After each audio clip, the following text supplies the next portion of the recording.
ప్రియులరా, పరిశుద్ధ గ్రంథంలో ఒక క్రైస్తవుడు పోరాడవలసినటువంటి 7 పోరాటాలు అనేటువంటి సబ్జెక్ట్‌లో పోరాడాలి అంటే అసలు ఏం చేస్తే ఎలా మనం పోరాడగలుగుతాం?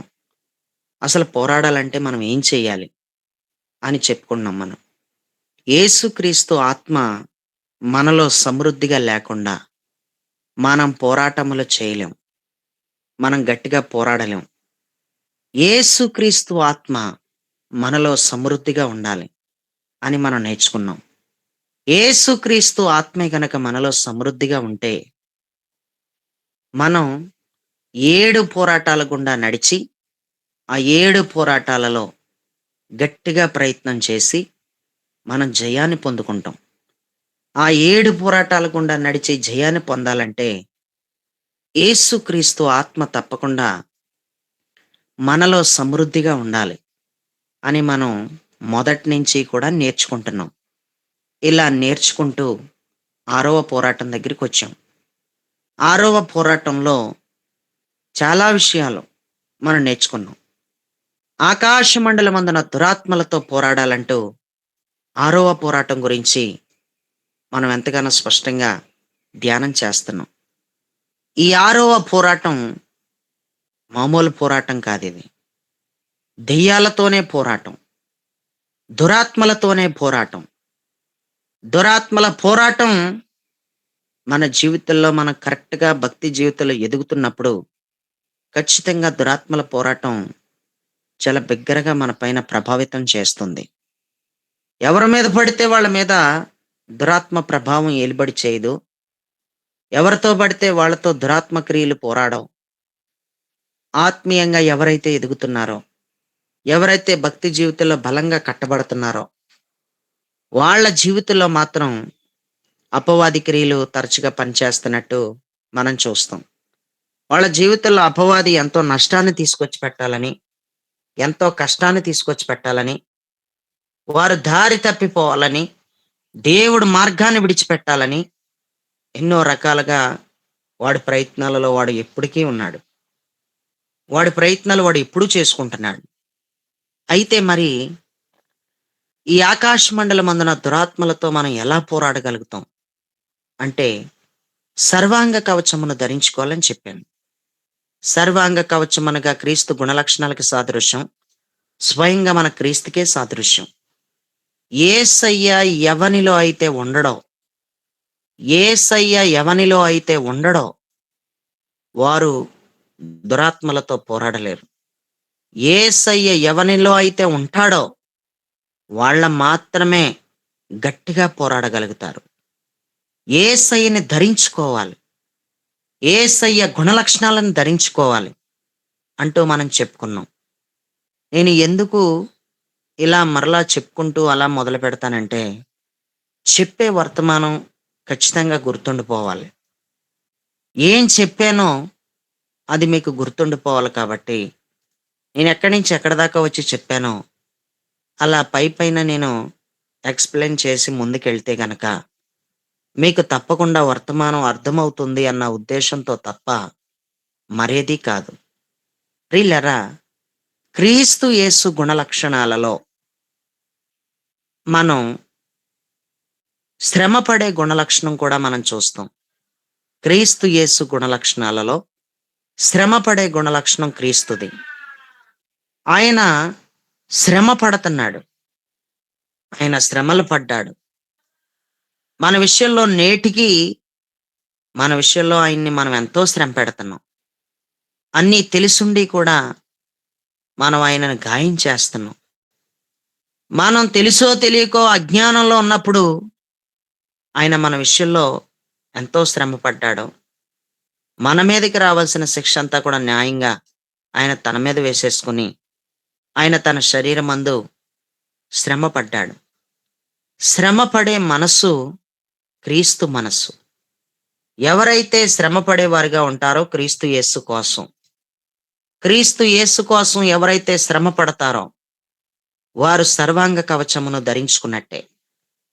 దేవుడిచ్చు సర్వాంగ కవచమును ధరించుకొని మీరు ఆకాశ మండలమందున దురాత్మలతో పోరాడండి. అన్నాడు. సర్వాంగ కవచానికిని దురాత్మలతో పోరాడటానికి సంబంధం ఉంది. సర్వాంగ కవచము లేకుండా ఏ వ్యక్తి కూడా దెయ్యాలతో పోరాడలేడు. దెయ్యాల క్రియలతో పోరాడలేడు.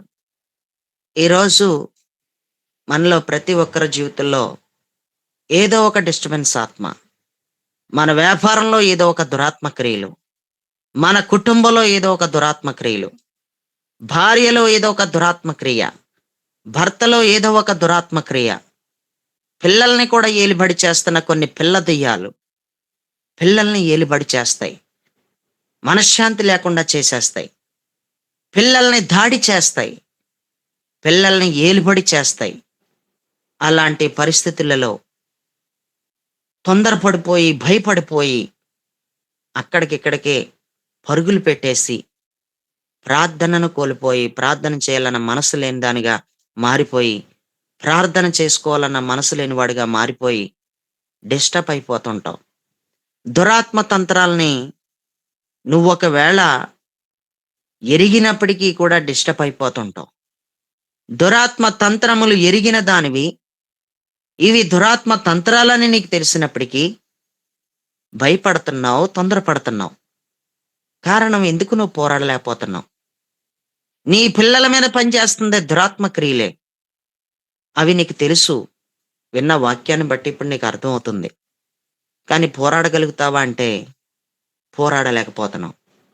నువ్వు ఎందుకు పోరాడలేకపోతున్నావు? దురాత్మల దగ్గరికి వచ్చేసరికి ఎందుకు ఫెయిల్ అయిపోతావు అంటే క్రీస్తుని ధరించుకోకపోవడం వలన ఫెయిల్ అయిపోతున్నావు. క్రీస్తు యేసు గుణలక్షణాలను నువ్వు కలిగి ఉండకపోవడం వలన ఫెయిల్ అయిపోతున్నావు. క్రీస్తు యేసు గుణలక్షణాలలో శ్రమపడే మనసును ఆయుధంగా ధరించుకోకపోవడాన్ని బట్టి నువ్వు ఫెయిల్ అయిపోతున్నావు అని చెప్పి ఈరోజు నిన్ను జ్ఞాపకం చేస్తున్నాను. క్రీస్తు యేసు ఎలాగైతే శరీరమందు శ్రమ పడ్డాడో అలాంటి మనసుని ఆయుధంగా ధరించుకోమన్నాడు. ఎవరైనా చదవండి, పేతురు గారు తను రాసిన మొదటి పత్రిక 4:1 చదవండి. పేతురు గారు తను రాసిన మొదటి పత్రిక 4:1. క్రీస్తు శరీరమందు శ్రమపడెను గనుక మీరును అట్టి ఓకే. మనసును ఆయుధముగా ధరించుకొనుడి.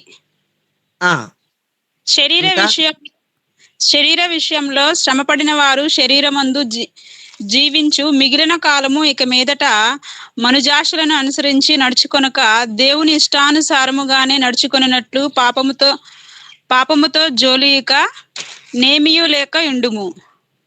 మనము చదువుకున్నటువంటి వాక్య భాగంలో చాలమ్మా, చదువుకున్న వాక్య భాగంలో దేవుని ఇష్టానుసారంగా బ్రతికేస్తారు. శ్రమ అనే ముళ్ళు ఎవరికైతే ఉంటుందో, ఎవరి జీవితంలో శ్రమని అనుమతిస్తారో, ఆహ్వానించుకుంటారో, సుఖానికి అలవాటు పడిపోవడం కాదు, శ్రమకు అలవాటు పడిపోవాలి. శ్రమ ఉండాలి నీకు. నీ శరీరం పైన శ్రమ ఉండాలి. నీ శరీరమందు శ్రమలు ఉండాలి. అపోస్తులుడైన పౌలు శ్రమలు అనే ముద్రలు ఆయనకి ఎలా ఉన్నాయో, నువ్వు ఈ భూమి మీద లేకపోయినా సరే నీ శ్రమలను బట్టి అనేక మంది ప్రభు అయిన యేసు కోసం నిలబడగలిగినంత బలమైన శ్రమలను పడాలి. నీ చేసే భక్తే పాటిది. నా సహోదరి చేసింది చూడు, ఎన్ని శ్రమలు పడి చేసిందో. నా సహోదరుడు చేసాడు చూడు, భక్తి ఎన్ని శ్రమలు పడి చేశాడో. ఆయన పడ్డ శ్రమలలో ఒకటి కూడా నేను పడతలేదు. ఆమె పడ్డ శ్రమలలో ఒకటి కూడా నాకు లేదు. కేవలం శ్రమ పడటానికి నేను ఇష్టపడలేదు కనుక అని అనుకోవాలి. శ్రమ పడాలి. మనలో ప్రతి ఒక్కరూ మన శ్రమలో అనేకులను ప్రభు అయిన యేసునందు నిలబెట్టేలాగా, వాళ్ళని స్థిరులుగా చేసేలాగా నీవు నేను పడవలసిన శ్రమలో అంత గట్టిగా పడాలి. శ్రమలు దేవుని ఇష్టానుసారంగా ఒక మనిషి బ్రతకాలంటే ఆ మనిషికి ఖచ్చితంగా శ్రమ అవసరం అని అన్నాడు. ఆ మనిషి దేవుని ఇష్టానుసారంగా బ్రతుకుతాడు. దేవునికి ఇష్టం వచ్చినట్టు బ్రతికేస్తాడు. ఇంకా శ్రమ లేని ఏ వ్యక్తి అయినా సరే తన ఇష్టం వచ్చినట్టు బ్రతుకుతాడు, తనకు నచ్చినట్టు బ్రతుకుతాడు. శ్రమ ఉన్న ఏ వ్యక్తి అయినా సరే దేవుడికి నచ్చినట్టు బ్రతుకుతాడు. దేవునికి ఏది ఇష్టమో దేవుడి ఇష్టాలని నెరవేర్చగలిగే వ్యక్తిలాగా మారిపోతాడు.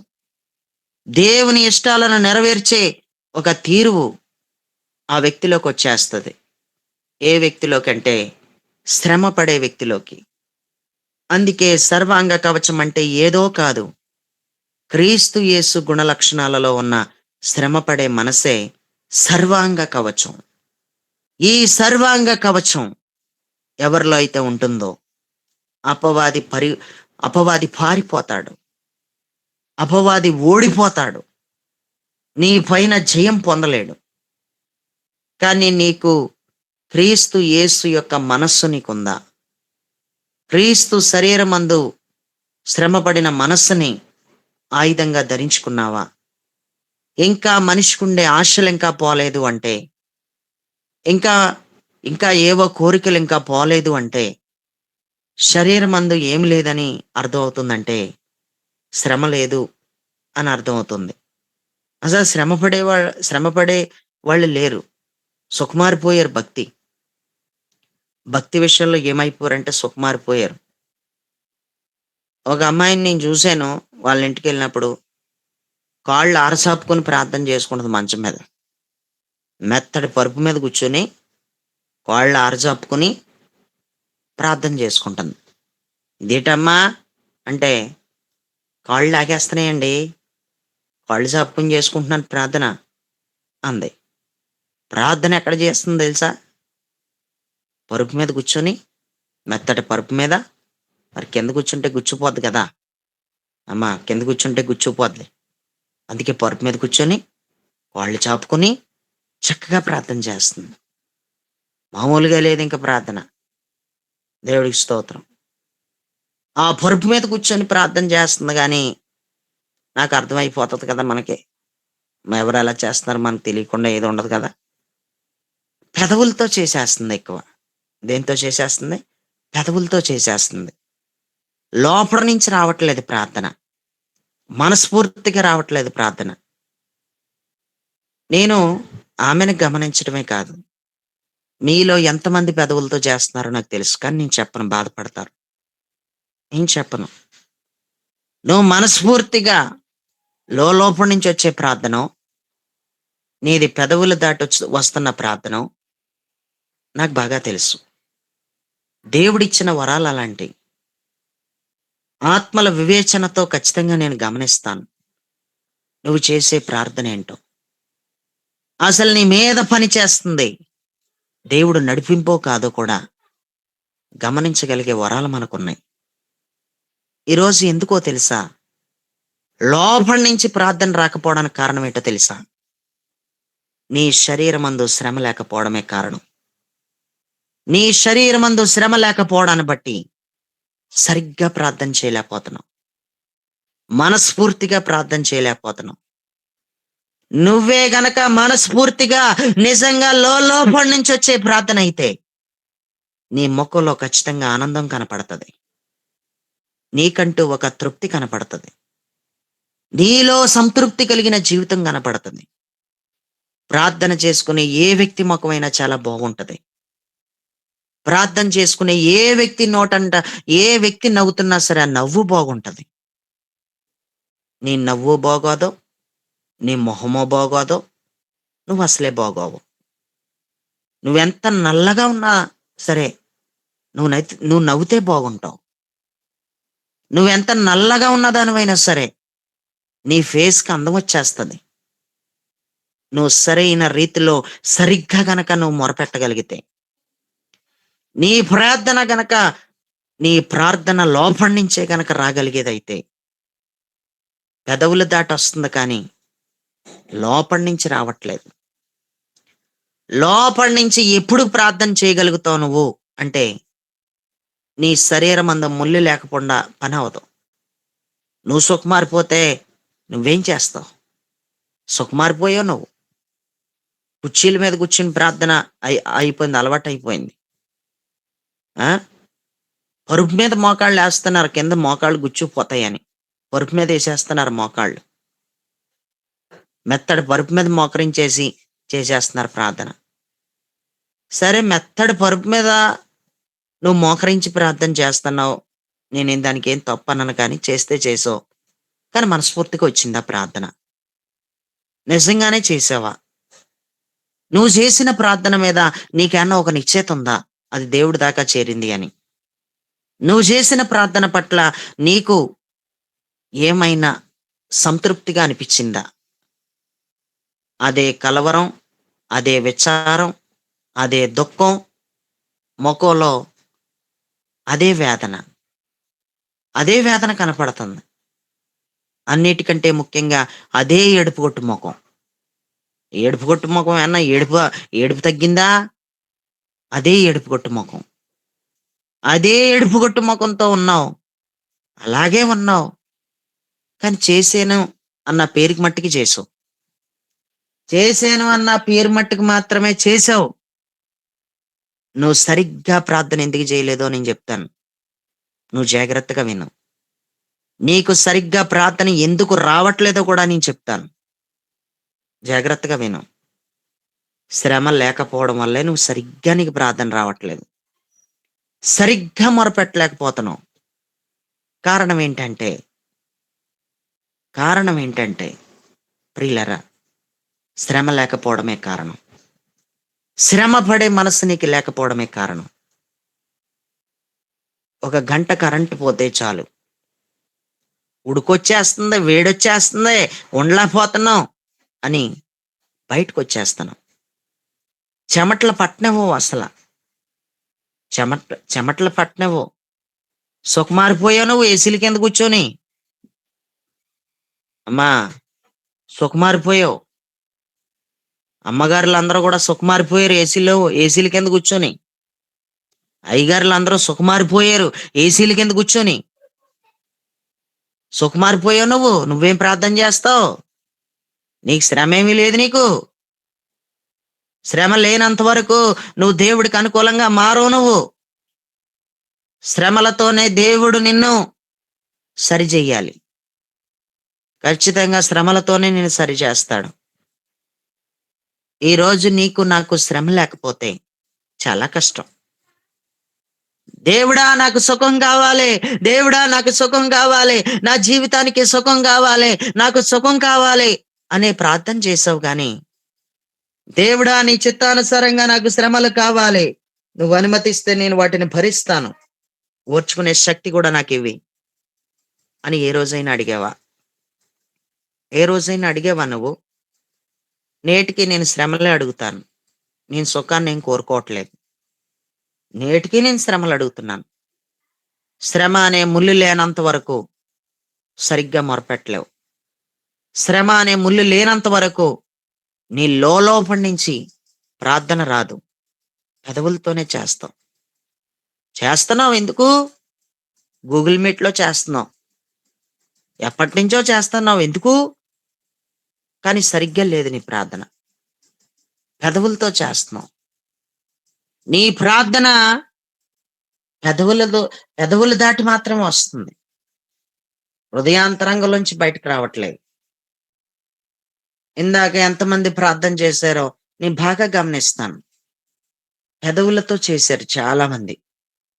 చాలా మంది ప్రార్థన పెదవులతో వచ్చింది. నేను వర్తమానం చెప్తున్నానా? నేను వర్తమానం చెప్పేటప్పుడు పెదవులతో వర్తమానం చెప్తున్నానో, లోపల నుంచి వర్తమానం చెప్తున్నానో మీకు తెలిసిపోవాలి. మీకు అర్థమైపోవాలి. ప్రియులరా, నేను సరిగ్గా పని చేస్తున్నట్టు మీరెందుకు చేయట్లేదు? నేను క్రమానికి నేను వెంటనే టైం అంటే టైంకి ఒక పావు గంట ముందే గూగుల్ మీట్‌లోకి వచ్చి నేను లాక్ తీసుకొని కూర్చుంటే మీరెందుకు టైంకి రారు? మీరెందుకు టైంకి రారు చెప్పండి? మీరెందుకు నాలాగా కష్టపడరు? మీరెందుకు నాలాగా సరిగ్గా పని చేయరు? ఎందుకు పని చేయరో తేలిపోతుంది ఇక్కడే. శ్రమ లేకపోవడాన్ని బట్టే. పాపంతో జోలేమి ఉండనంత శ్రమ నీకుండాలి. పాపంతో నాకు గొడవ లేదు. పాపంతో నాకు జోలి లేదు. పాపం జోలికి నేను ఎళ్ళను అనేటంత శ్రమ నీ శరీరమందు నీకుండాలి. పాపం జోలికి వెళ్ళిపోతున్నావంటే నీ శరీరమందు నీకేమి లేదంటే శ్రమ అనేది లేదని అర్థం. మనిషికుండే ఆశలు ఇంకా చచ్చిపోకుండా, మనుషుల ఆశలు ఇంకా నీలో కదులుతున్నాయి, మెదులుతున్నాయి అంటే, ఇంకా నీ శరీరమందు నీకేం లేదని అర్థం? శ్రమ లేదని అర్థం. ప్రియులరా, ఎంతో స్పష్టంగా కాలం జీవించేటువంటి ఈ కాలం అంతా కూడా దేవుడి ఇష్టానుసారంగా నడిచేసుకోవాలంటే, ఖచ్చితంగా శ్రమ అనేది చాలా ప్రాముఖ్యమైంది. క్రైస్తవుడికి శ్రమ అనేది తన భక్తి జీవితానికి ఒక పునాది లాంటిది. క్రైస్తవుడికి శ్రమ అనేది భక్తి జీవితానికి అది ఒక పునాదే అది. అది లేకుండా ఎవ్వడు భక్తి చేసినా ఆ భక్తి కరెక్ట్ భక్తి కాదది. శ్రమలు లేవు నీ భక్తికి. నువ్వు చేసే భక్తికి శ్రమలు లేవు. శ్రమలలో కూడా విరజిమ్ముకుని లే పైకి. శ్రమలలో కూడా విరజిమ్ముకుని నువ్వు లేచి చేసే భక్తి కరెక్ట్ భక్తి అది. దేవుడికి స్తోత్రం. అది చాలా కరెక్ట్ భక్తి అది. తెల్లవారుజామున ఇంకా నిద్రని చంపుకోలేకపోయావంటే శ్రమ పడతాక నువ్వేమి ఇష్టపడుతున్నావు అసలు? సుకుమారిపోయావు నువ్వు. నువ్వు చాలా సుకుమారిపోయావు. త్వరగా లెగిస్తే నీ అందం ఎక్కడ పాడైపోద్దో అని, నీ స్కిన్ ఎక్కడ ముడతలు పడిపోతుందో అని, నీ కళ్ళు ఎక్కడ గుంటలడిపోతాయో అని, అందవికారంగా మారిపోతావేమోనని, ఎవరికే నచ్చవేమోనని, ఎవరు నీతో మాట్లాడరేమోనని, బయటికెళ్తే చాలా సిగ్గుగా ఉంటుందని, అద్దంలో నీ ఫేస్ నువ్వే చూసుకుంటే నా ఫేస్ నాకే సిరాకుగా ఉంది, నా ఫేస్ వల్ల నాకే సాటిస్ఫాక్షన్ లేదు, నా ఫేస్ ఇలా తయారైపోతుందని. ఏంటి నీ ఫేస్ అలాగుందంటే ఏదో బెంగ పెట్టేసుకుని, ఏదో మనోవేదన పెట్టేసుకుని, తెల్లవారుజామున లేవటం వల్ల ఇలా ఉంటుంది అని అనుకుని శ్రమ పెట్టుకోకుండా సుకుమారిపోయావు. ఎవరో ఏదో అంటున్నారని సుకుమారిపోయావు. ప్రియులరా, ఆలోచించు ఒకసారి. క్రీస్తు యేసు గుణలక్షణం కాదది నువ్వు సుఖపడటం. నువ్వు సుఖాన కోరుకోవడం క్రీస్తు యేసు గుణలక్షణం కాదు, అది అపవాదిగాడి గుణలక్షణం అది. క్రీస్తు యేసు ఎలా అయితే శ్రమ పడ్డాడో నీవు నేను కూడా అలాగే శ్రమ పడాలని దేవుడు కోరుకుంటున్నాడు. దేవుడికి స్తోత్రం. శ్రమ లేకపోతే మన జ్ఞాపశక్తి కూడా దెబ్బతింటది. అంటూ జ్ఞాపక శక్తి ఎందుకు ఉండదో చెప్పాను. జ్ఞాపక శక్తిని ఒక వ్యక్తి ఎందుకు కోల్పోతాడో కూడా చెప్పాను. జ్ఞాపక శక్తి ఉండాలంటే, జ్ఞాపక శక్తి పెరగాలంటే మరి ఏం చెయ్యాలి అంటే, శరీరానికి శ్రమ ఉంటే గనక బ్రెయిన్, మెదడు చాలా మంచిగా పనిచేస్తుందని, నీ శరీరమందు శ్రమే గనక ఉంటే గనక నీ బ్రెయిన్ చురుకుగా ఉంటదని, నీ బ్రెయిన్ చురుకుగా ఉండడమే కాదు జ్ఞాపక శక్తి నీకు ఉంటదని నేను నీతో చెప్పాను. దేవుడికి స్తోత్రం. ఈ మాటలు వింటున్నటువంటి ప్రియులరా, జ్ఞాపక శక్తి లేకపోవడానికి కారణం శరీరమందు శ్రమ లేకపోవడం అని బాగా గుర్తుపెట్టుకోవాలి. బైబిల్ గ్రంథాలు తెరిచి మనం చూడగలిగితే యోసేపు తాను కనినటువంటి కలలను జ్ఞాపకం చేసుకున్నాడని ఉంది. యోసేపుకి శ్రమ ఉంది కాబట్టి తనకి జ్ఞాపక శక్తి ఎక్కువ ఉంది. యోసేపుకి శ్రమ ఉంది కాబట్టి తనకి జ్ఞాపక శక్తి ఎక్కువ ఉందని మనకి బాగా అర్థమవుతుంది. ఇటు దేవుడు జ్ఞాపకం ఉండట్లేదు మనకి, ఇటు మనుషులు ఎవరైనా చేసిన ఉపకారాలు జ్ఞాపకం ఉండట్లేదు మనకి. దేవునిని మరిచిపోతున్నావు, నీకు సహాయపడిన వ్యక్తిని మరిచిపోతున్నావు, నేను ఆత్మీయంగా పెంచిన వ్యక్తిని కూడా నువ్వు మరిచిపోతున్నావు, నువ్వు దైవజనుని కూడా మరిచిపోతున్నావు. దైవజనుణ్ణి మరిచిపోతున్నావు అంటే ఇక దేవుణ్ణి ఇంకెంత మర్చిపోతున్నావో చూసుకో. అసలు నువ్వు ఎందుకు మర్చిపోతున్నావు దేవునిని అంటే, హోషియా గ్రంథం, హోషియా పుస్తకం 13:6 చదవండి ఎవరైనా. హోషియా గ్రంథం 13:6 6. తరువాత ఆ! వారికి మేత దొరకగా వారు తిని తృప్తి పొందిరి. తృప్తి హ్మ్. పొంది గర్వించి నన్ను మరచిరి. కాబట్టి చాలు. చాలమ్మా. గర్వించి నన్ను మరచిరి అన్నక్కడ ఫుల్ స్టాప్ వచ్చింది కదా! కొంచెం గ్యాప్ ఇవ్వాలి నాకు. ఆ గ్యాప్ ఇచ్చేటప్పుడు నేను చెప్తాను అక్కడ ఆగమంటున్నానో, చదవమంటున్నానో అక్కడ కంటిన్యూ అవ్వచ్చనమాట. కలిపి లేదు. కాబట్టి అనేది వెంటనే చదివేయకూడదు. అక్కడ ఆగాలనమాట. తరువాత వారికి మేత దొరకగా వారు తిని తృప్తి పొందిరి అన్నాడు. తిని తృప్తి పొందిరి అనే కాడ కామాయే కాదు. దాని పైన ఒక చుక్క కూడా ఉంటది. ప్రియులారా, అక్కడ కొంచెం ఒక 2 సెకండ్స్ అయినా మనం ఆగే అవకాశాలున్నాయి. తిని తృప్తి పొందిరి అని అక్కడికో ఆ బిట్ అయిపోయింది. తృప్తి పొంది గర్వించి నన్ను మరచిరి అన్నాడు. అక్కడితో ఆ మాట అయిపోయింది. గర్వించి నన్ను మరిచిపోయారు. తిని తృప్తి పొంది గర్వించి నన్ను మరిచిపోయారు అని చెప్పాడు. ఎంత క్లియర్‌గా చెప్పాడో. దేవుడిచ్చింది తినేయడమే కాదు. దేవుడిచ్చింది తినేయడమే కాదు. నువ్వు మరిచిపోయావు. మరిచిపోవడానికి కారణం జ్ఞాపకశక్తి లేకపోవడమే. జ్ఞాపక శక్తి ఎందుకు లేదంటే బ్రెయిన్ సరిగ్గా లేకపోవడం వలన బ్రెయిన్ బ్రెయిన్ సమస్యలు ఎందుకొస్తున్నాయంటే నీ శరీరమందు శ్రమ లేకపోవడం వల్లే. బ్రెయిన్ చురుకుగా ఉండకపోవడాన్ని బట్టి నీకు మతిమరుపు ఎక్కువైపోతుంది. బ్రెయిన్ చురుకుగా ఉండకపోవడాన్ని బట్టి. మతిమరుపుతనం ఎక్కువైపోతుందసల. దేవునికి స్తోత్రం. నాకు చాలా మతిమరుపుతనం ఉండేదండి. నాకు చాలా మతిమరుపుతనం. ఎంత మతిమరుపుతనం అంటే, నేను గాడాల నుంచి మీ ఇంట్లకి ఎవరింటికన్నా వచ్చాననుకోండి సైకిల్ తొక్కుకొని, గాడాల నుంచి మీ ఇంటికి ఎవరింటికైనా సైకిల్ తొక్కుకొని వచ్చాననుకోండి, నేను మాట చెప్తున్నాను మీకు అర్థం కాడానికి. మీ ఇంటికాడ సైకిల్ వదిలేసి నేను వెళ్ళిపోతుంటాను. మళ్ళీ ఎప్పుడు జ్ఞాపకం వత్తదో నాకు తెలుసా సైకిలే నేను సగం దూరం నడుచుకొని వెళ్ళిపోయిన తర్వాత, లేదా ఏదైనా బస్సు ఎక్కేసిన తర్వాత, ఇదేంటి నేను బస్సు ఎక్కాను? ఇదేంటి నేను ఆటోలో ప్రయాణం చేస్తున్నానేంటి? ఇదేంటి నేను ఏదో దేని మీద వచ్చాను నేను అని ఆలోచించుకొని, సైకిల్ మీద వచ్చాను నేను. సైకిల్ ఏసుకొచ్చాను కదా నేను. ఇదేంటి నేను ఇలా నడుచుకొని వచ్చేస్తున్నాను? ఇదేంటి నేను ఇలా బస్సు ఎక్కేసానేంటి? అనేటువంటి టైప్‌లో ఉండేది నా జీవితం. అంటే జ్ఞాపకశక్తి ఉండేది కాదు నాకు. శారీరకంగానే నీకు జ్ఞాపకశక్తి లేకపోతే ఇంకా ఆత్మీయంగా ఇంకేం జ్ఞాపకశక్తి ఉంటది? శారీరకంగానే జ్ఞాపకశక్తి లేనప్పుడు ఇంకా ఆత్మీయంగా ఇంకేం జ్ఞాపకశక్తి ఉంటది? ప్రియులారా, ఇలా మతిమరుపోడిని దేవుడు ఎన్నుకున్నాడు. నేను పెద్ద మతిమరుపోడిని నేను. మందమరుపోడిని. నాకు జ్ఞాపకశక్తి ఉండదు నాకు. ఒకరోజు వాటర్ టిన్ను మా ఊరు నుంచి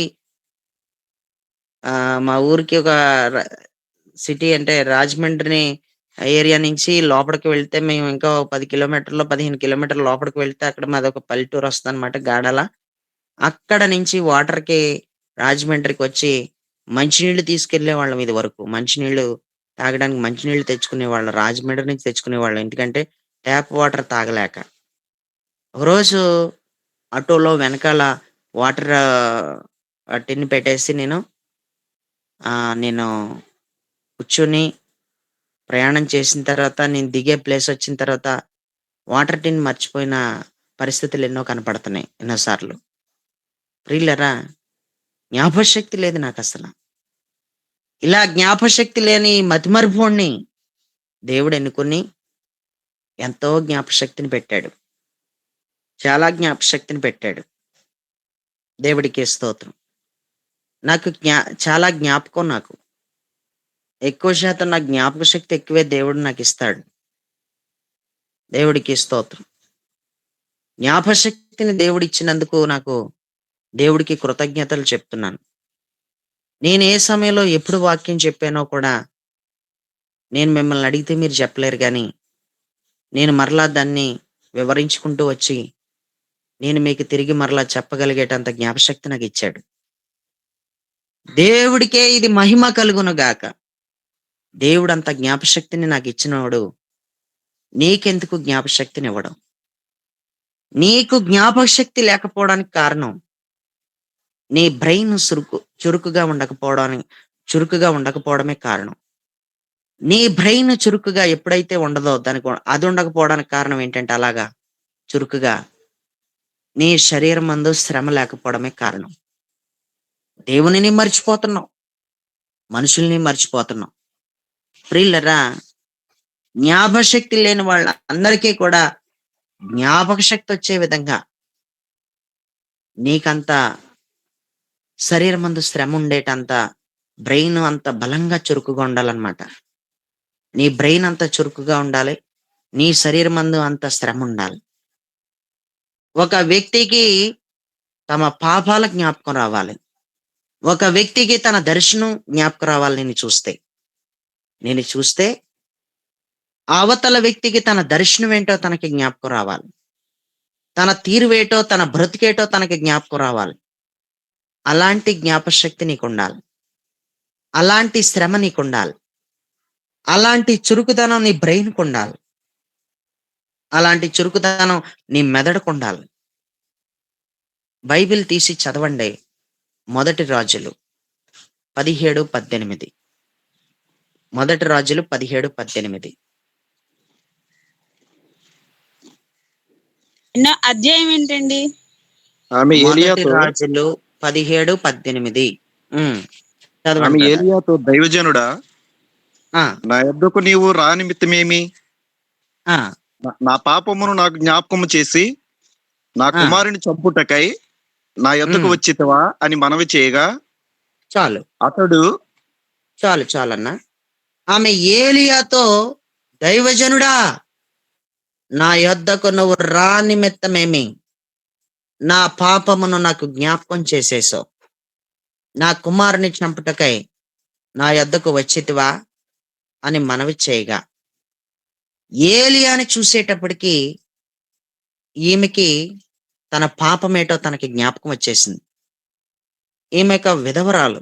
భర్త లేడు. ఈమెకి భర్త లేడు కాబట్టి ఈమె నానా రకాల తప్పుడడుగులు వేసినట్టు ఇక్కడ మనకు అర్థమవుతుంది. ఈమె నానా రకాల తప్పుడడుగులు వేసింది.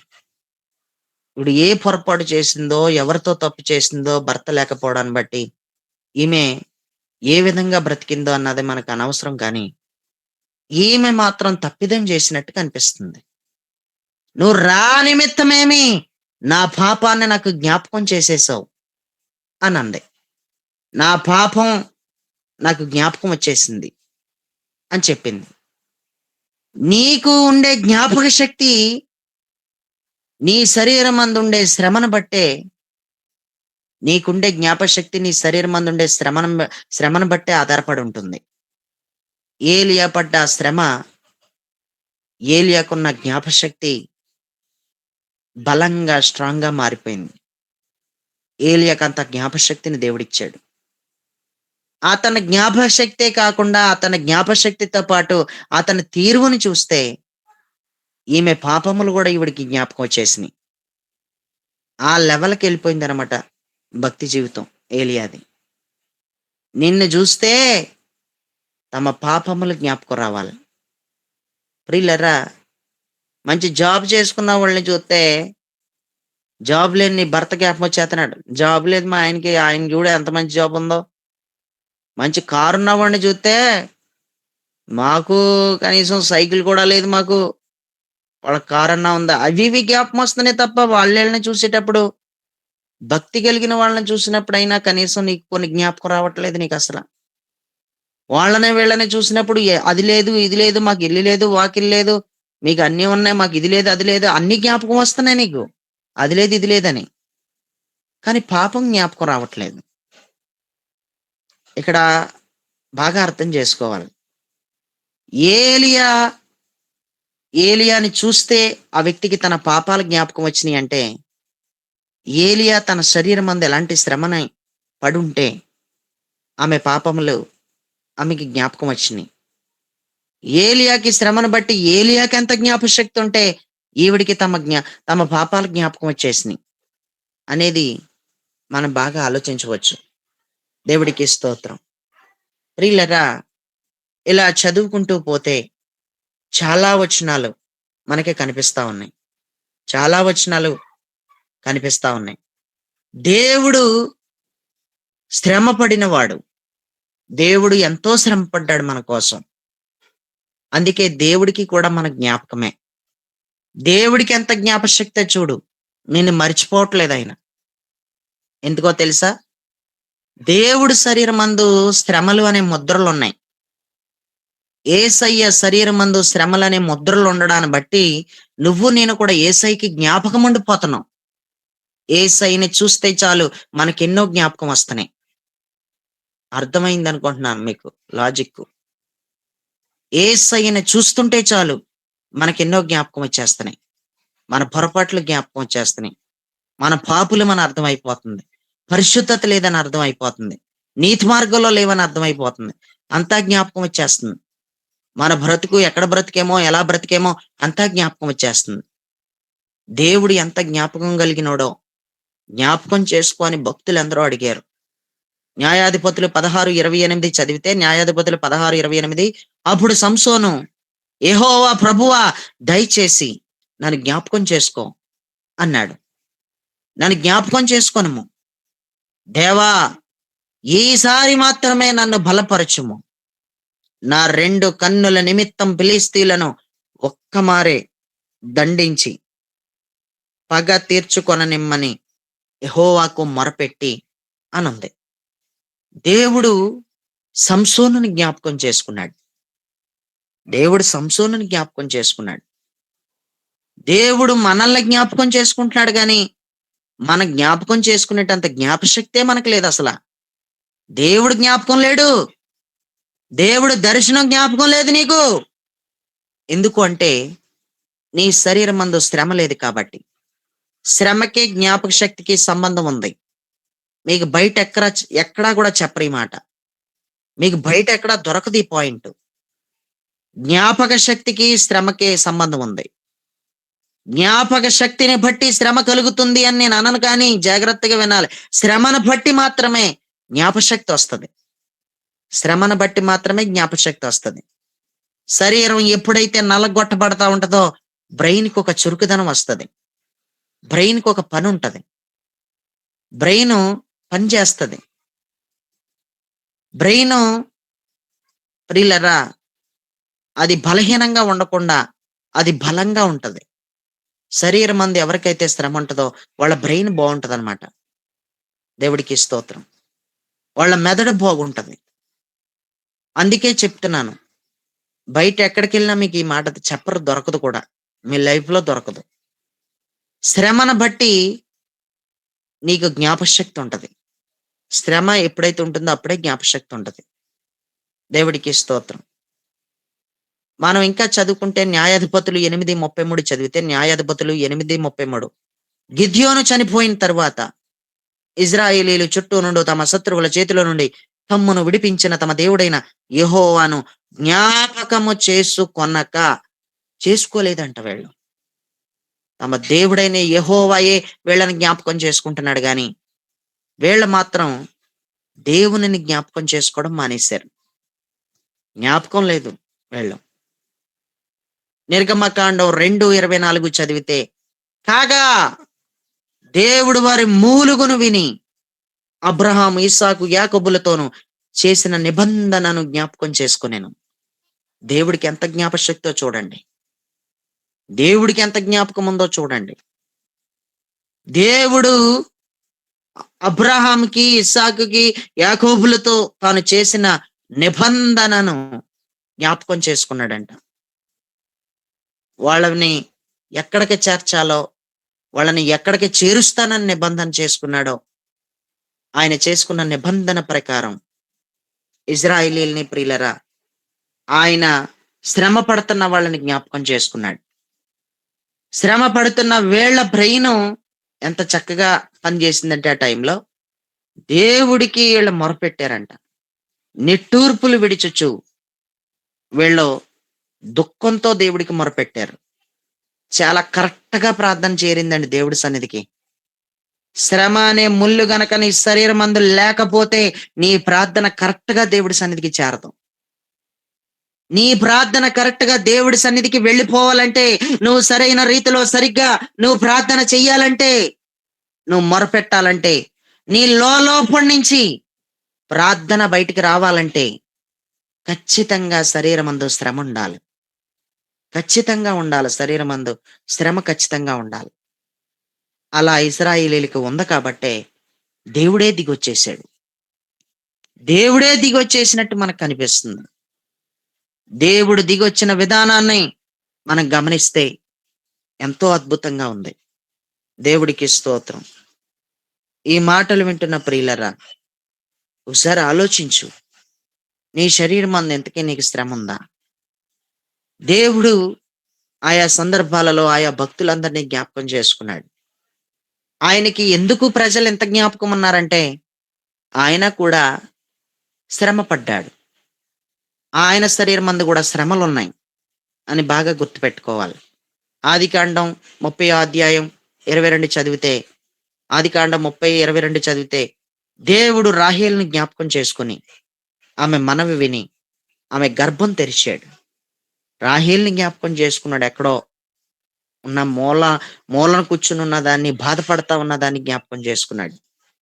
కారణం ఏంటంటే దేవుడికి అంత జ్ఞాపశక్తి ఉంది. ఆదికాండం 8:1 చదివితే, ఆదికాండం 8 అధ్యాయం 1 చదివితే, దేవుడు నోవాహును అతనితో కూడా ఓడలోనున్న సమస్త జంతువులను, సమస్త పశువులను జ్ఞాపకం చేసుకునేను.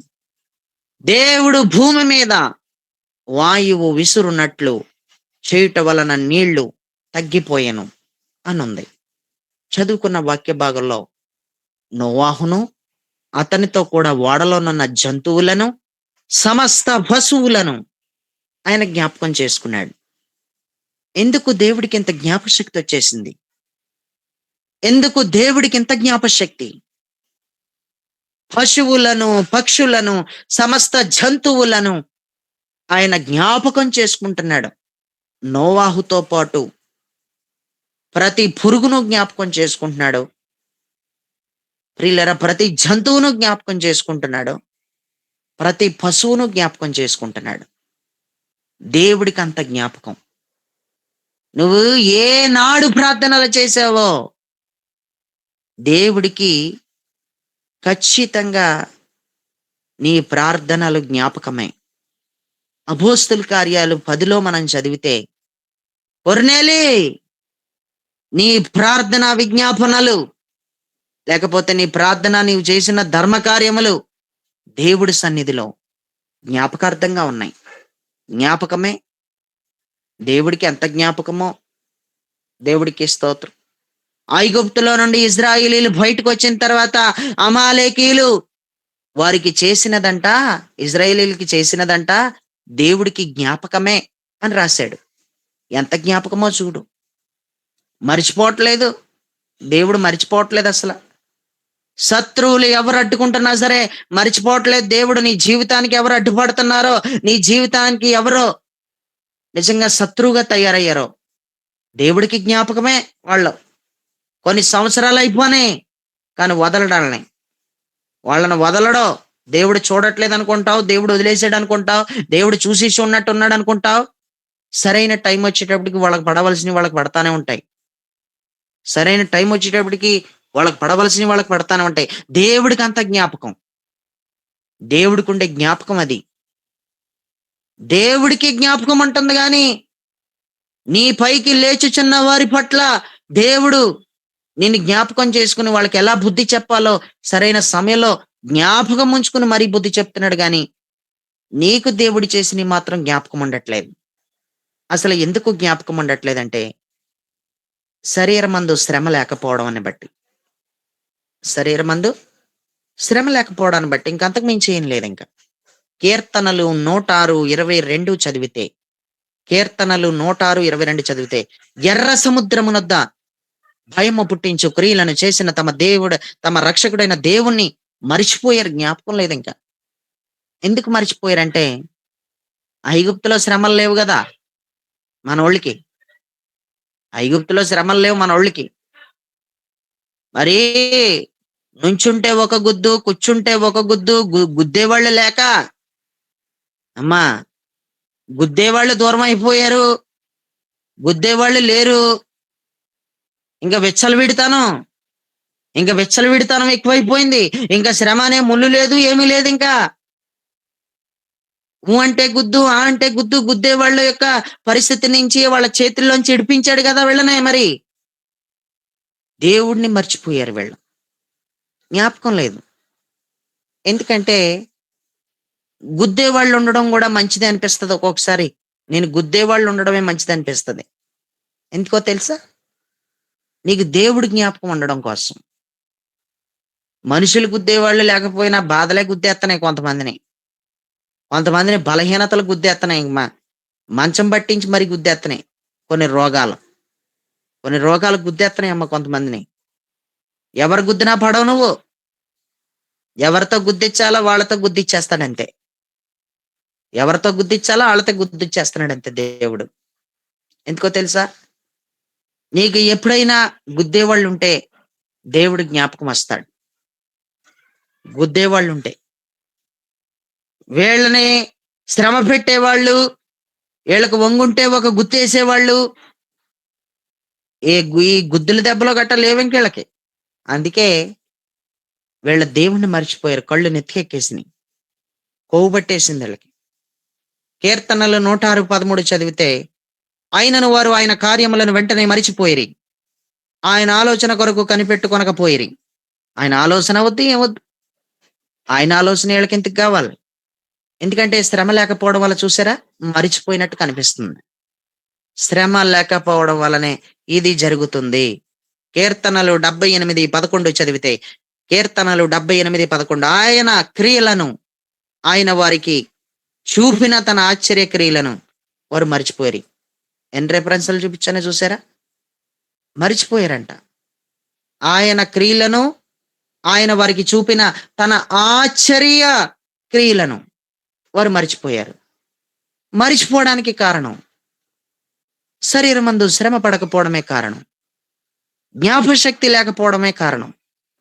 శరీరమందు శ్రమ లేకపోవడానికి కారణం ప్రియులరా, ఇవన్నీ కారణం. ఇవన్నిటికీ కారణం శరీరమందు శ్రమ లేకపోవడమే కారణం అని బాగా గుర్తుపెట్టుకోవాలి. దేవుడికి స్తోత్రం. ఆదికాండం 40వ అధ్యాయం 23వ వచనం చదివితే, ఆదికాండం 40:23 చదివితే, అయితే పానదాయకుల అధిపతి యోసేపును జ్ఞాపకం చేసుకొనక అతనిని మరిచిపోయాను అని ఉంది. పానదాయకుల అధిపతి యోసేపుని జ్ఞాపకం చేసుకోకుండానంట మరిచిపోయాడు. నేను నిన్ను బయటికి వెళ్ళినప్పుడు నేను మరిచిపోను అంటే మరిచిపోనన్నాడు. మరిచిపోనన్నాడు. అలాంటోడు బయటికి వెళ్ళగానే మర్చిపోయాడు. ఎందుకంటే జైలు శ్రమలు లేవు కదా వీడికి, చెరసాల శ్రమలు లేవు కదా వీడికి. బయటికి వెళ్ళిపోయి సుఖమారిపోయాడు. ఇంకేడు బయటికి వెళ్ళిపోయి పానదాయకుడు సుఖమారిపోయి యోసేపునే మర్చిపోయాడు. యోసేపును మర్చిపోవడం అంటే దేవునిని మర్చిపోవడమే అర్థం. యోసేపు స్వయంగా మన ప్రభు అయిన యేసుక్రీస్తుకి సూచనగా ఉన్నాడు. యోసేపునే మర్చిపోతున్నావు నువ్వు, యేసుని మర్చిపోతున్నావు నువ్వు. శ్రమ ఉన్నప్పుడు ఒక మాట, శ్రమ లేనప్పుడు ఒక మాట నీ మాట. నీకు కష్టం వచ్చినప్పుడు ఓ మాట మాట్లాడుతున్నావు, కష్టం లేనప్పుడు ఓ మాట మాట్లాడుతున్నావు. నీ ఇష్టం వచ్చినట్టు మాట్లాడుతున్నావు. నీకు ముళ్ళు ఉన్నప్పుడు ఓ మాట మాట్లాడుతున్నావు, నీకు శరీరం అందు ముళ్ళు లేనప్పుడు ఓ మాట మాట్లాడుతున్నావు. ఇంకెంత నేను వదలను, నేను హత్తుకునే తిరుగుతాను, నేను హత్తుకునే బ్రతుకుతాను అని చెప్పిన దానివి అని చెప్పినోడివి నువ్వు. నువ్వెక్కడ లోబడతావు? చెప్పు. నువ్వు అసలు లోబడా. నువ్వు నీకు అంత అవసరమే లేదు, లోబడవలసిన అవసరం లేదు నీకంటావు. నిన్ను ఎక్కడ లొంగదీయాలో, ఎలా లొంగదీయాలో దేవుడికి బాగా తెలుసు. ఇంకా నీ ఇష్టం వచ్చినట్టు దేవుణ్ణి మరిచిపోయి తిరుగుతున్నావు నువ్వు. దేవుణ్ణి మరిచి తిరుగుతున్నావు నువ్వు. ప్రార్థన చేసుకోవాలన్న జ్ఞాపకం లేదు. 3 అయితే గూగుల్ మీట్ స్టార్ట్ అవుతుందన్న జ్ఞాపకం లేదు నీకు. 12:30 అయితే కువైట్ వాళ్ళకి స్టార్ట్ అవుతుంది, కువైట్ టైం ప్రకారం స్టార్ట్ అవుతుందని వాళ్ళకి గుర్తు లేదు. శ్రమ లేదు మీకు. గల్ఫ్ దేశాల్లో ఉన్న వాళ్ళకి లేదు, ఇండియాలో ఉన్న వాళ్ళకి లేదు. లేదు, జ్ఞాపక శక్తి లేదు. జ్ఞాపకం లేదు అసల. ఇప్పుడు 3 అయితే ప్రార్థన ఉంటది. పావుగంట ముందరే స్టార్ట్ చేస్తారు అని లేదు. మ్యూట్‌లో పెట్టుకోవాలమ్మా. మ్యూట్‌లో పెట్టుకోండి. చిన్నారి గారు. మ్యూట్‌లో పెట్టుకోండి. చిన్నారి గారు.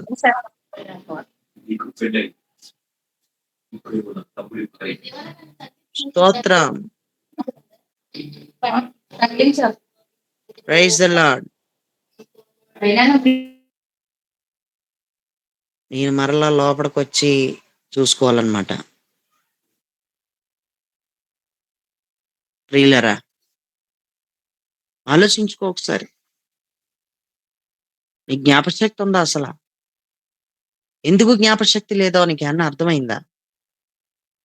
నువ్వెప్పుడు సెట్ అవుతావో, ఎప్పుడు జ్ఞాపకం వస్తాడో దేవుడు బైబిల్‌లో క్లియర్‌గా రాసుంది. నువ్వెప్పుడు సెట్ అవుతావో చాలా క్లియర్‌గా రాసాడు. ఆ మాట చదువుకుందామా? ఆ మాట చదువుకొని ముగించుకుందాం. 2వ దినవృత్తాంతాల గ్రంథం 33:12. 2వ దినవృత్తాంతాలు 33:12 చదివితే అక్కడ ఈ విధంగా రాసుంది. అతడు శ్రమలో ఉన్నప్పుడు తన దేవుడైన యెహోవాను బ్రతిమాలుకొని తన పితరుల దేవుని సన్నిధిని తన్ను తాను బహుగా తగ్గించుకొని ఆయనకు మొరలెడగా ఆయన అతని విన్నపములను ఆలకించాడు అనుంది.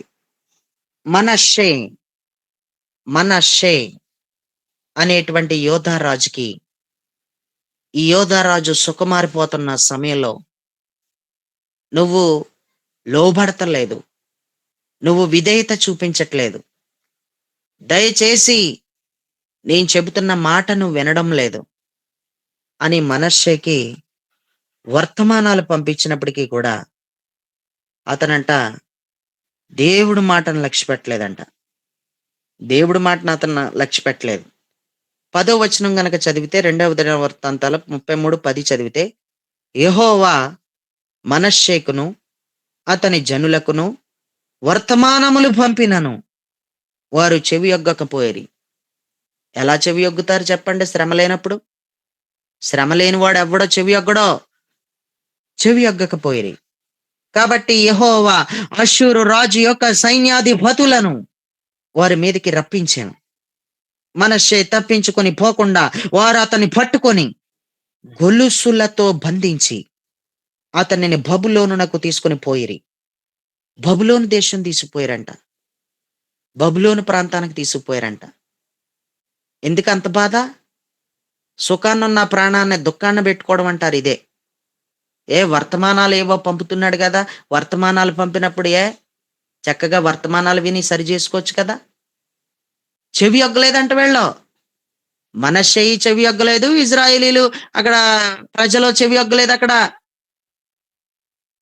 దేవుడు ప్రజలో చెవి ఒగ్గలేదు, రాజు చెవి ఒగ్గలేదు. చెబుతున్నాడు నువ్వు చెవి ఒగ్గట్లేదు. చెవిటోడు చెవిలో శంఖ ఊదినట్టే ఉంది. చెవిటోడు చెవిలో ఇంకా ఎంత శంఖ ఊదితే ఎందుకండి?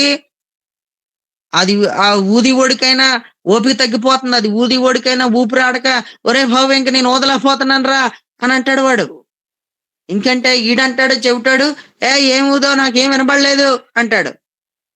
చెవిటోడికి ఏం వినపడితే, చెవిటోడి చెవిలో శంఖ ఊదితే మాత్రం దేవుడికి స్తోత్రం.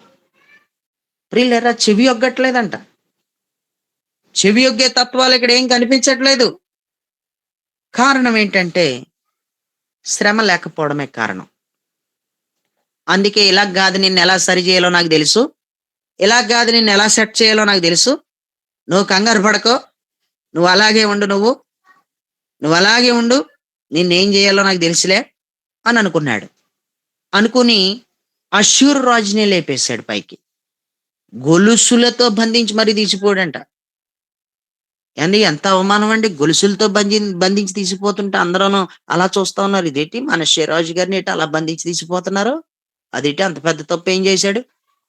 అతను ఎంత పెద్ద తప్పు చేశాడో దేవుడికి తెలుసు కదా. ప్రియులరా, అతన్ని ఎలా వంచాలో దేవుడికి బాగా తెలుసు. చెవి ఒగ్గట్లేదు, దేవునిని గుర్చిన జ్ఞాపకం లేదు. ఇలా కాదు నీ సంగతే, నీ శరీరం అందు శ్రమ కావాలి నీకు అని అష్షూరు రాజుని లేపితే బబులోను తీసుకెళ్ళిపోయాడు. తీసుకెళ్ళిపోయి వెట్టి పనులన్నీ చేయించుకుంటున్నాడంటండి. వెట్టి పనులన్నీ చేయించుకుంటున్నాడు. తీసుకుని పోయిరి అని ఉంది అక్కడ. అప్పుడు అతడు శ్రమలో ఉన్నప్పుడు తన దేవుడైన యెహోవాను బతిమలాడుకున్నాడు. వెంటనే కాదు మరలా. వెంటనే ఏం బ్రతిమలాడేసుకోలేదు. అంత అంత త్వరగా బ్రతిమలాడుకోరు కదా! మనం కఠినమైన మనుషులం మనం. అంత త్వరగా లోబడే వ్యక్తులం కాదు. అంత కరెక్ట్‌గా ప్రార్థన అంత త్వరగా చేసేసేవాళ్ళము కాదు మనం. ప్రియులారా, అంత త్వరగా చెయ్యం మనం. ఎన్నో రోజులు మరి ఎన్ని రోజులు శ్రమ పెట్టాడో, ఎన్ని రోజులు అష్షూరు రాజు కింద బానిస బతుకు బతికాడో, ఈ మనష్షే రాజు యెరూషలేములో ఒక రాజుగా ఉండవలసిన ఇతని బతుకు బానిస బతుకు అయిపోయింది. అంత శ్రమలోకి తీసుకెళ్ళిపోయాడు. ఎందుకంటే దేవుడు జ్ఞాపకం లేకుండా బ్రతుకుతున్నాడు. దేవుడు జ్ఞాపకం లేకపోతే పిల్లలోనే ముల్లెడతాడో, కొడుకులోనే ముల్లెడతాడో, నీకే ముల్లెడతాడో, నీ భర్తకే ముల్లెడతాడో, దేవుడు జ్ఞాపకం నీకొచ్చేలాగా పెడతాడు ముల్లు. అంత గట్టిగా పెడతాడు ముల్లు. భయమేసేస్తది ఈ మాట చెప్తుంటేనే. భయం పట్టుకుంటది. నీకే పెడతాడో ముల్లు ఆయనను నువ్వు జ్ఞాపకం చేసుకోవడం కోసం. లేకపోతే ఎవ్వరికెట్టాలో ఆయనకి తెలుసు. వాళ్ళకి పెడితే నీకు బాగా జ్ఞాపకం వస్తాడు దేవుడు. పెడతాడు దేవుడు గట్టిగానే పెడతాడు ముల్లు. దేవుడికి స్తోత్రం. తన దేవుడైన యెహోవాను బతిమాలుకున్నాడంట. తగ్గించేసుకున్నాడంట. తగ్గించుకున్నంట ఎప్పుడైతే బతిమలాడుకున్నాడో, అయ్యా నువ్వు వర్తమానాలు పంపించావు గాని మేము చెవి ఒగ్గలేదు. నేనే చెవి ఒగ్గితే ప్రజలు చెవి ఒగ్గి ఉండేవాళ్ళు. నేనే నీకు లోబడలేదు. ఇదిగో పొరపాటంతా నాలో ఉంది. ఇక మీదట అలా ఉండను అని అనుకుని తగ్గించుకున్నంట దేవుణ్ణి జ్ఞాపకం చేసుకుని సరి చేసుకున్నాడు. సరి చేసుకుంటే అతను విన్న భూములను ఆలకించి యెరూషలేమునకు అతని రాజ్యములోనికి అతన్ని తిరిగి తీసుకొచ్చినప్పుడు యెహోవాయే దేవుడై ఉన్నాడు అని మనష్షే తెలుసుకున్నాడంట. యెహోవాయే దేవుడై ఉన్నాడని శ్రమ శ్రమ అనే ముళ్ళొచ్చేదాకా తెలియలేదు మనోడికి. యెహోవాయే దేవుడై ఉన్నాడని చెప్తున్నాడు. అంటే శ్రమ లేనంత వరకు ఆ మాట చెప్పవా నువ్వు? యెహోవాయే దేవుడై ఉన్నాడన్న మాట శ్రమ వచ్చేదాకా చెప్పవా నువ్వు? శరీరంలో ఒక ముళ్ళొచ్చేదాకా చెప్పవా నువ్వు? ఈరోజు నువ్వు శరీరమందు శ్రమ లేకపోతే నువ్వు అపవాది క్రియలకి లోబడిపోతావు. నువ్వు అపవాది క్రియలు ఎదిరించలేవు. ఆకాశ మండలమందున దురాత్మలతో నువ్వేం పోరాడతావు? దేవుడిచ్చే సర్వాంగ కవచమును ధరించుకోకుండా ఎవరు ఆకాశ మండలమందున దురాత్మలతో పోరాడలేరు. ఆ దేవుడిచ్చే సర్వాంగ కవచం క్రీస్తు గుణ లక్షణాలకి సూచనగా ఉంది. ఎవరైతే శ్రమని ఆయుధంగా ధరించుకుంటారో వాళ్ళ జీవితంలో తప్పకుండా ప్రియులరా అపవాది క్రియలతో పోరాడగలుగుతారు. దురాత్మలతో పోరాడగలుగుతారు. దేవుడికి స్తోత్రం. దేవుడు ఏమై ఉన్నాడో, దేవుడి శక్తి ఏమై ఉందో నువ్వు తెలుసుకోవాలంటే ఖచ్చితంగా నీకు శ్రమ ఉండాలి. ఎవరిని లేపి శ్రమ దేవుడు పర్మిషన్ ఇచ్చి పంపిస్తాడో తెలియదు. ఎవరిని లేపి నీకు శ్రమ పెడతాడో తెలియదు. దేవునిని జ్ఞాపకం చేసుకోవడం కొరకు విసిగించే ఒక వ్యక్తిని లేపాడు పెనిన్నా అనే హన్నా జీవితంలో. నిన్ను విసిగించే వ్యక్తుల్ని లేపుతాడు దేవుడు. నీ భర్తనే లేపుతాడో, నీ కొడుకునే లేపుతాడో, నీ కుటుంబీకులనే లేపుతాడో, ఆయన ఎవరిని లేపుతాడు. ఖచ్చితంగా లేపి ఖచ్చితంగా నీకు ఒక ముళ్ళుని తయారు చేస్తాడు. నీకు ఒక ముళ్ళు పెడతాడు. ఆ ముళ్ళు పెట్టనంత వరకు విర్రవీగిపోతానే ఉంటావు. దేవుడు జ్ఞాపకం లేదు, మనుషులు జ్ఞాపకం ఉండదు, ఉపకారం చేసిన వాళ్ళు జ్ఞాపకం ఉండరు, దైవజనుడు జ్ఞాపకం ఉండడం, కొళ్ళు నెత్తికెక్కేస్తాయి. కొంచెం కాకపోతే కొంచెం కూడా జ్ఞాపకం ఉండడు. దేవుడు ఉండడం, దైవజనుడు ఉండడం. అయ్యో నన్ను ఎంతగా బలపరిచిన దైవజనుడని గౌరవం ఉండదు అసలు.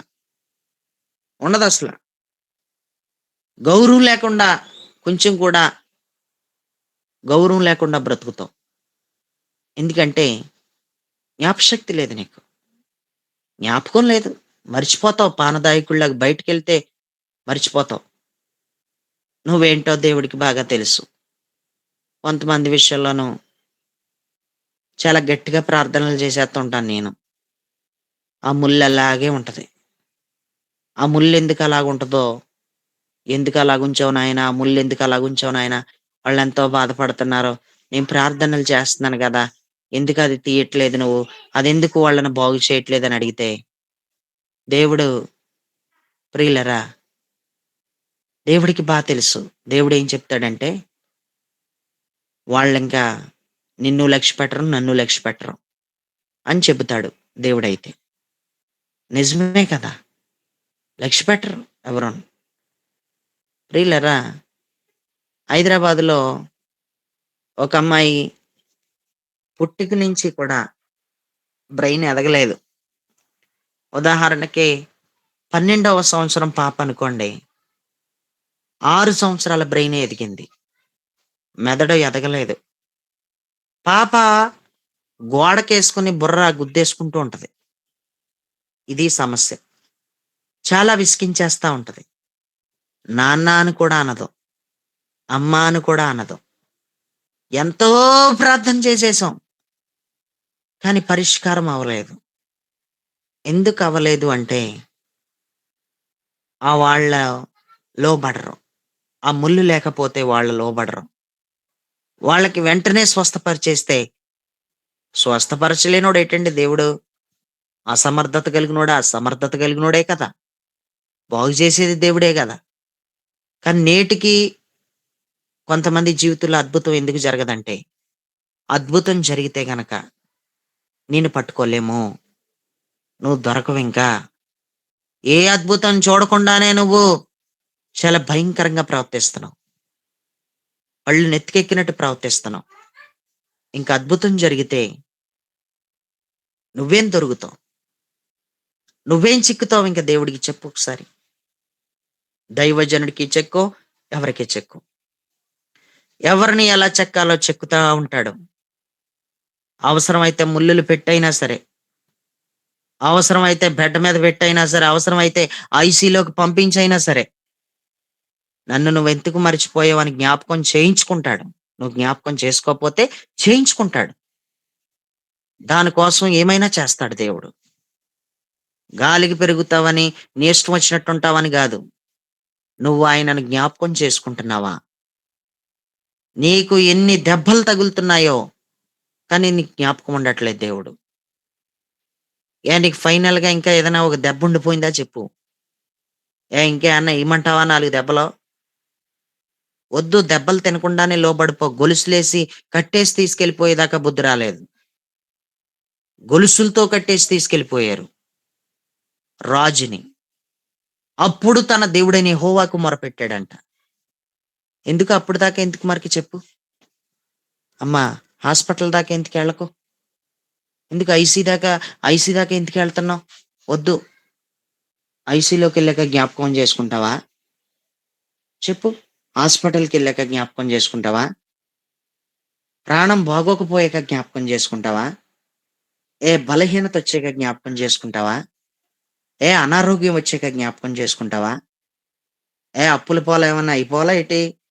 అప్పుల పాలైపోయాక జ్ఞాపకం చేసుకుంటావా? మరి ఎప్పుడు జ్ఞాపకం చేసుకుందాం అనుకుంటున్నావు? ఎప్పుడు జ్ఞాపకం చేసుకుంటావు? ఇల్లు వాకిలి అమ్మేసుకున్నాక జ్ఞాపకం చేసుకుంటావా? నిందించే వాళ్ళు, ఎవరైనా నిందలు మోపేవాళ్ళు బయలుదేరినప్పుడు జ్ఞాపకం చేసుకుంటావా? అన్నీ బాగున్నప్పుడు లోబడవా?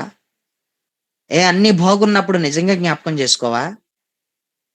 3 గంటలకు ప్రార్థన అంటే, ఏయన్నా బాధలొచ్చినప్పుడే 3 గంటలకు ప్రార్థన జ్ఞాపకం వత్తందా? ఏ సమస్య లేనప్పుడు 3 గంటలకు ప్రార్థనని ఇండియా టైం ప్రకారం నీకు జ్ఞాపకం రావట్లేదా? మర్చిపోయావా దేవుడిని? నీకు చెప్పిన టైం ఏంటి? నువ్వొచ్చే టైం ఏంటి? నువ్వెన్ని గంటలకొస్తున్నావు? నీకు చెప్పిన టైం ఏంటి? నువ్వే టైంకొస్తున్నావు? నువ్వెన్ని గంటలకొస్తున్నావు? శ్రమ లేకే కదా! ఇలా వస్తున్నావు. శ్రమ లేకే కదా! ఈ విధంగా బ్రతుకుతున్నావు. శ్రమ లేకే కదా! ఈ విధంగా ఉంటున్నావు. కేవలం శ్రమ లేకే. శ్రమ లేకే. ఏం కాదు, అర్థమైపోయింది. నువ్విలా ఉండడానికి కారణం ఒకటే కారణం కనపడుతుంది. శ్రమ అనే ముల్లు లేకపోవడమే కారణంగా కనిపిస్తుంది. నేనింకా ఈ 6వ పోరాటాన్ని ఈ రోజుతో ముగిస్తున్నాను. ఈ 6వ పోరాటం ఈ రోజుతో ముగిస్తున్నాను. రేపు మనకి శుక్రవారం కాబట్టి ఉపవాస ప్రార్థన ఉంటుంది. శనివారం 7వ పోరాటం గురించి మాట్లాడతాను. శనివారం 7వ పోరాటం గురించి. ఆ 7వ పోరాటం బోధకు సంబంధించిన పోరాటం. ఆ 7వ పోరాటం. అందుకు ఆ 7వ పోరాటాన్ని వినటానికి అందరూ సిద్ధంగా ఉండండి. దేవుడికి స్తోత్రం. దేవుడిచ్చు సర్వాంగ కవచమును ధరించుకోకుండా ఆకాశ మండలమందున్న దురాత్మలతో పోరాడలేం. దేవుడిచ్చు సర్వాంగ కవచమును ధరించుకుని ఆకాశ మండలమందున్న దురాత్మలతో పోరాడమనే ఈ 6వ పోరాటం. దెయ్యాలతో పోరాడాలంటే దేవుడు లేకుండా, దేవుడు గుణలక్షణాలను ధరించుకోకుండా, దేవుడు గుణలక్షణాలను ధరించుకోకుండా పనవదు అసలు. దేవుడు గుణలక్షణాలను ధరించుకోవాలి. యేసయ్యని ధరించుకోకుండా పనవదు. వద్దు. శ్రమల్లోకి వెళ్ళిపోయాక వద్దు. దేవుడే నేను స్వయంగా భయంకరమైన శ్రమలకు అప్పగించకుండానే నువ్వు ఇప్పుడే జ్ఞాపకం చేసుకుని, నేను మరిచిపోనయ్యా, నిన్ను మరిచిపోను. నిన్ను మరిచిపోవడానికి కారణం, నిన్ను జ్ఞాపకం ఉంచుకోకపోవడానికి కారణం, నిన్ను జ్ఞాపకము పెట్టుకోకపోవడానికి కారణం శ్రమ లేకపోవడమే కారణమని ఈరోజు తేలిపోయింది.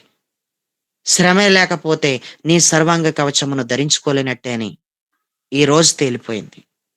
సర్వాంగ కవచము లేకుండా నేను ఆకాశ మండలమందున దురాత్మలతో పోరాడలేను అని ఈరోజు తేలిపోయింది. ఈరోజు అర్థమైంది. శ్రమ లేకపోతే నేను సరిగ్గా ప్రార్థన చేయలేను అని ఈరోజు నాకు అర్థమైంది.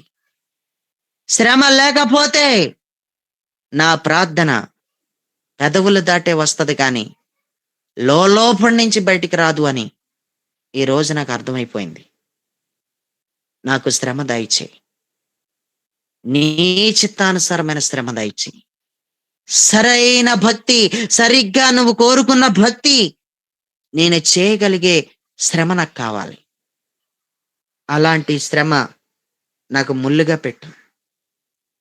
అలాంటి శ్రమ నాకు ఒక ముళ్ళయి ఉండాలి. నాకు నిజంగా కృప చూపు. నేను హెచ్చిపోతున్నాను. నేను హెచ్చిపోతున్నాను. నేను హెచ్చిపోకూడదు అనుకున్నావు. నేను రెచ్చిపోకూడదు అనుకున్నావు.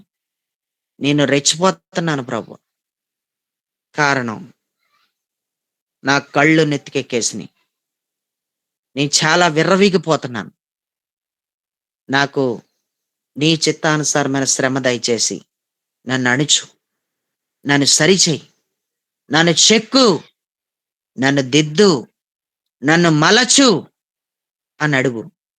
నాకు శ్రమ కావాలని అడుగు. నాకు శ్రమ కావాలి.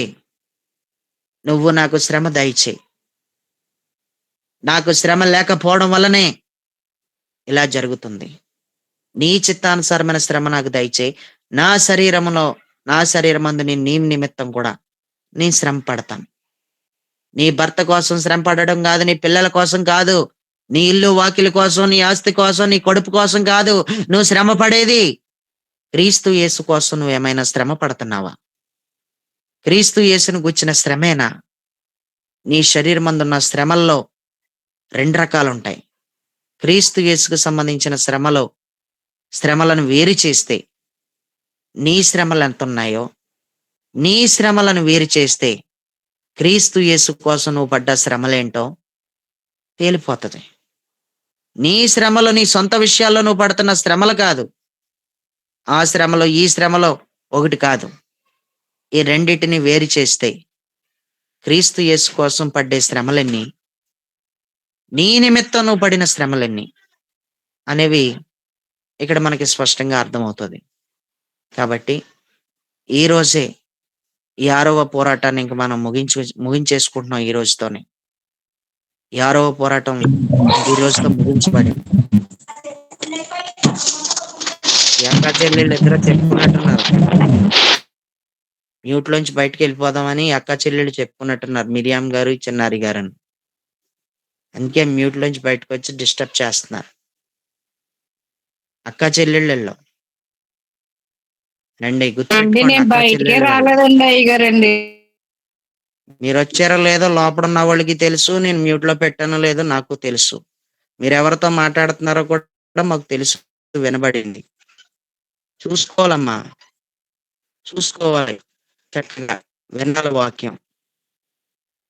దేవుడికి స్తోత్రం. ప్రియులారా ఆలోచించుకో. నువ్వు పడుతున్న శ్రమలు నీ కోసమా? నువ్వు పడుతున్న శ్రమలు క్రీస్తు యేసు కోసమా? నిజంగా నువ్వు దేవునిలో కట్టబడాలనుకుంటున్నావా? దేవునితో మిళితమవ్వాలనుకుంటున్నావా? నువ్వు నిజంగా ఆత్మీయంగా ఉండాలనుకుంటున్నావా? నీకంటూ ఒక ఆత్మీయమైన స్వభావం కావాలా? నీకు ఆత్మ సంబంధమైన బలము నీకు కావాలా? నీకది కావాలితే తప్పకుండా యేసయ్య నీ చిత్తానుసారమైన శ్రమ నాకు దయచేయి. నిజంగా నా శరీరాన్ని నేను శ్రమ పెట్టుకునే కృప నాకు దయచేయి అని అడుగు. నువ్వు ఒక సర్వాంగ కవచమును ధరించుకున్నట్టే. అప్పుడు నువ్వు సర్వాంగ కవచమును ధరించుకుని ఆకాశ మండలమందున దురాత్మలతో పోరాడుతున్నట్టే. ఏమీ లేదు. ఈ 6వ పోరాటం ఏంటంటే క్రీస్తు యేసు గుణలక్షణాలలో చివరి గుణలక్షణం చెప్పేసాను ఈరోజు. శ్రమ పడటమే. దాన్ని ఆయుధంగా ధరించుకోవడమే. అలాంటి మనసును ఆయుధంగా ధరించుకుంటే చాలు. అన్నీ సెట్ అయిపోతాయి. ఈజీగా దురాత్మలు పారిపోతాయి. ఏలుబడి శక్తులతో పోరాడే శక్తి నీకొచ్చేస్తది. నిలకడగా నిలబడిపోతావు, స్థిరపడిపోతావు, బలపడిపోతావు. దేవుడికి ఎంతో దగ్గరైపోతావు. దేవుడి మాటలన్నీ కూడా దీవించి, ఆశీర్వదించి, ఫలభరితంగా మార్చునుగాక. ఆమేన్. Praise the lord.